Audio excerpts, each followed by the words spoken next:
Perspective is such a powerful thing.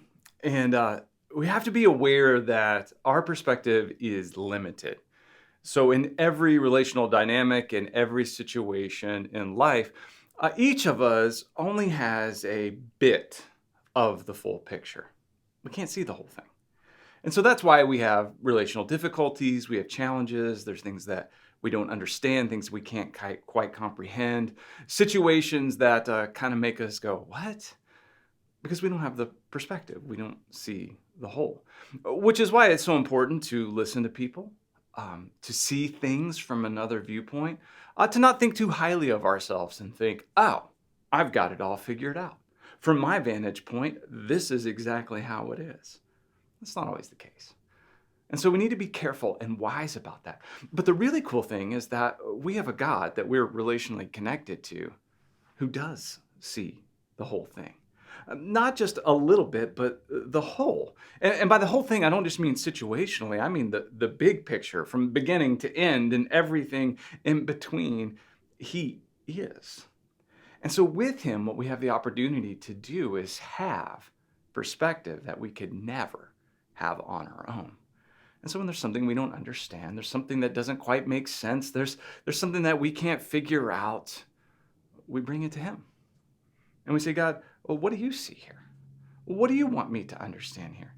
Now, even in that limited perspective, God, for us, in our limited perspective, is so great and kind and gracious to us. He's compassionate, and he speaks our language. I don't know that he ever gets like frustrated with us in that, because he gets it that we have a limited perspective. And so what we may be all up in arms about and upset about, he knows is such a small thing in comparison to the whole of what he's doing, but he's still compassionate in that small thing. I get to experience this a little bit as a parent. You know, when my children were little, I became aware that this was their world. Like their world might be a brand new toy. And that brand new toy was their everything. And it could have just been a cheap piece of plastic that would be easily replaceable, something that I knew would only hold their attention for a short while before it would be buried at the bottom of the toy box to maybe be thrown out 10 years in the future. But if that toy broke in that moment, their world would come to an end. Now I could scoff at that and think, you silly little child, and what is wrong with you? And this doesn't really matter. Or I could be a loving father in that situation and go, I get it. I see where you're coming from. This toy is your world. And right now your world is broken.